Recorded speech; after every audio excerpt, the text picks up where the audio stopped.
can you tell us a bit about Aquafact? Happy to do so, Aimee, yeah.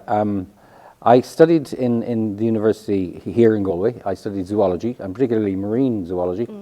And in around 1977, 78, a little bit later maybe, things started to change, not only in Ireland, but also in Europe, when the ecological importance of projects came to the fore.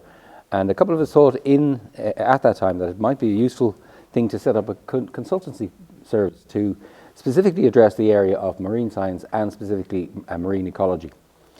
So we set up Aquafact, and it's been going since then. So it's about 38 years old at this stage.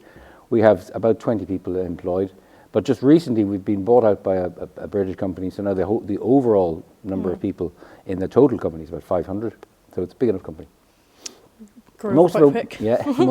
Most of our work is in Ireland, but we do a little bit of work abroad in parts of Europe. And the furthest place I've been to myself was to Perth in Australia. Oh my gosh! That was a long trip to but I enjoyed it thoroughly. It was great. Yeah. So that's what we do. We study the animals in the sea, particularly on the seabed, and we try to predict if there is going to be a development, such as, for example, the expansion of the Galway docks here. What effect that might have on the marine ecology, the plants, the animals, and how significant that impact might be. Yeah. And what led you to being interested in marine biology? Did you want to do it as a kid, or? No, I didn't actually.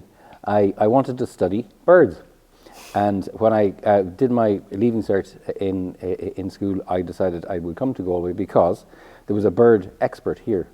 And I said, I'll come to Galway and I'll study with that person.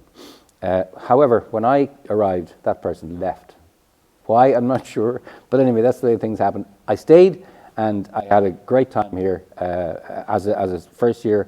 And as a second year, the zoology course came on.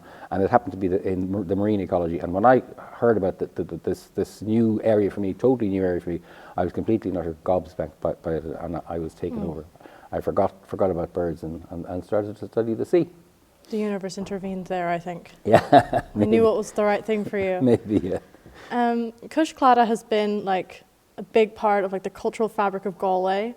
So would you like to tell us a bit about that? Sure, happy to do that indeed.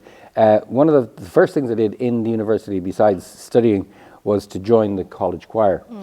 Mixed voice choir of about 60 or 70 voices. It was an interest that I had as a kid as well. And then 2 years into the choir, our conductor left. He wanted to go to study music down in UCC. And by chance, I happened to be asked to hold the fort for a year. That lasted for 10 years. I was the conductor for 10 years.